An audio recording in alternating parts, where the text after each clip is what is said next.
தலைவர் அவர்களே, இன்று மாண்புமிகு கால்நடை பராமரிப்பு மற்றும் மீன்வளத்துறை அமைச்சர் அவர்களால் அவை முன் வைக்கப்பட்டுள்ள மானிய கோரிக்கைகள் மீது பேச வாய்ப்பளித்த தங்களுக்கு முதற்கண் எனது வணக்கத்தினையும் நன்றியினையும் தெரிவித்துக் கொள்கிறேன். நமது நாட்டின் மக்கள் தொகையில் 75% பேர் கிராமப்புறங்களில் வாழ்ந்து வருகின்றனர்.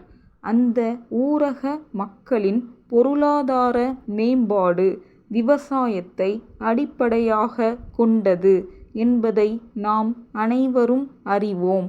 ஆனால் கடந்த பல ஆண்டுகளாக இயற்கையின் ஒத்துழையாமை, உற்பத்தி செலவு அதிகரிப்பு, விளை பொருட்களுக்கு சரியான நியாயமான விலை கிடைக்காத நிலைமை போன்ற பல்வேறு காரணங்களால் விவசாயத்தின் அடிப்படையிலான கிராம பொருளாதாரம் மிகவும் பாதிக்கப்பட்டுள்ளது என்பதை எல்லோரும் அறிவோம். இத்தகைய நிலை கிராமப்புறத்தில் வாழ்கின்ற மக்களின் துணை வருவாயை பெருக்குவதிலும் கிராமப்புறங்களில் சுய வேலை வாய்ப்பினை அளிப்பதிலும் சற்று நிதானமான முன்னேற்றத்தையே காட்டுகிறது. இதனை கருத்தில் கொண்டு மாண்புமிகு தமிழக முதல்வர் அவர்கள் தொலைநோக்கு பார்வையில் ஊரக பொருளாதார மேம்பாட்டிற்கும் சுய வேலை வாய்ப்பினை அதிகரிக்கும் பொருட்டும் புதிய 15 அம்ச திட்டத்தை கொண்டு வந்துள்ளார்கள். அதில் கால்நடை பாதுகாப்பினையும் ஓர் அம்சமாக இணைத்துள்ளதை நான் பாராட்ட கடமைப்பட்டிருக்கிறேன். தேசிய கால்நடை கொள்கை வரையறைகளின் அடிப்படையில் உருவாக்கப்பட்டுள்ள தமிழ்நாடு கால்நடை கொள்கைகளில் கண்டுள்ள பல்வேறு சிறப்பு அம்சங்களை நான் வரவேற்க கடமைப்பட்டிருக்கிறேன். கால்நடைகளின் உடல் நலம் பேணும் வசதிகளை விவசாயிகளின் இருப்பிடங்களிலேயே அளித்தல், செயற்கை முறை கருவூட்டல் பணியை தீவிரப்படுத்துதல் ஆகிய பணிகளை கிராமப்புறங்களில் சிறப்பாக செய்வதற்காக தீவிர கால்நடை அபிவிருத்தி திட்டத்தின் கீழ் கால்நடை மருத்துவ கிளை நிலையங்கள் ஏற்படுத்தப்பட்டுள்ளதை நான் பெரிதும் வரவேற்க கடமைப்பட்டிருக்கிறேன். அடுத்து மீன்வள மேம்பாட்டு இயக்கம் ஒன்றை அமைக்க இந்த அரசு உத்தேசித்துள்ளதை நான் வரவேற்க கடமைப்பட்டிருக்கிறேன். கடற்கரை பகுதியில் மீன் வளத்தை பாதுகாத்தல், நிலைத்து மீன் பிடித்தலை மேற்கொள்ளுதல், உள்நாட்டு நீர்நிலைகளில் மின் உற்பத்தியை அதிகரித்தல் போன்ற திட்டங்களுக்கு அரசு முக்கியத்துவம் அளிக்க வேண்டுமென்று கேட்டுக்கொள்கிறேன். எனது தொகுதியில் மூக்கையூர் என்ற கடலோர மீனவ கிராம பகுதியில் தரமாகவும் சுவையாகவும் அதிக அளவில் மீன்கள் கிடைக்கின்றன.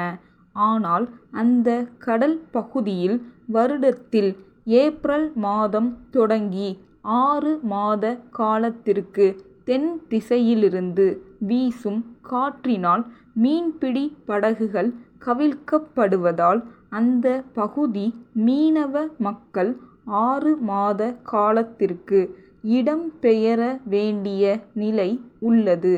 இந்த நிலைமை மாறிட கடலிலே தடுப்பு சுவர் எழுப்ப வேண்டும் என நீண்ட காலமாக மக்கள் கோரிக்கை வைத்து வருகிறார்கள். எனவே மீனவ மக்களின் நண்பனாக விளங்கும் இவ்வரசு அவர்களின் கோரிக்கையை நிறைவேற்ற வேண்டுமென்று கேட்டுக்கொள்கின்றேன். வணக்கம். விழுப்புரத்திலிருக்கும் லட்சுமி பிளாஸ்டிக் தொழிற்சாலை மேலாளர் திரு.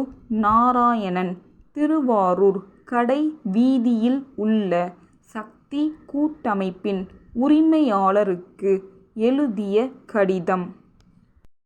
அன்புடையீர், நாங்கள் புதியதாக பிளாஸ்டிக் பொருட்களை உற்பத்தி செய்யும் தொழிற்சாலையை ஆரம்பித்து இருக்கிறோம். எங்கள் தொழிற்சாலையில் எல்லாவிதமான பிளாஸ்டிக் பொருட்களையும் தயாரித்து அனுப்புகிறோம். குறிப்பாக திருமணம் மற்றும் உள்ள சுபகாரியங்களுக்கு தேவையான அனைத்து வகை பிளாஸ்டிக் உறைகளை நவீன வடிவமைப்புடன் தயாரித்து அளிக்கிறோம்.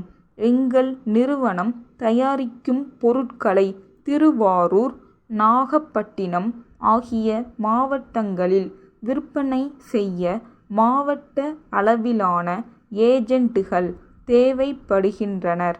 எனவே மேற்கூறிய 2 மாவட்டங்களுக்கும் எங்கள் நிறுவனத்தின் ஏஜென்ட்டாக இருந்து பிளாஸ்டிக் பொருட்களை விற்க தங்களுக்கு விருப்பம் இருக்கிறதா என்பதை தெரிவிக்குமாறு கேட்டுக்கொள்கிறோம்.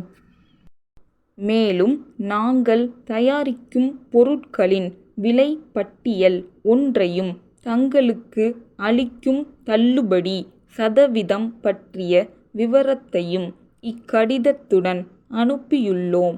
தங்களது பதில் கடிதத்தை உடனடியாக அனுப்பி வைக்கும்படி கேட்டுக்கொள்கிறோம். தங்கள் நம்பிக்கையுள்ள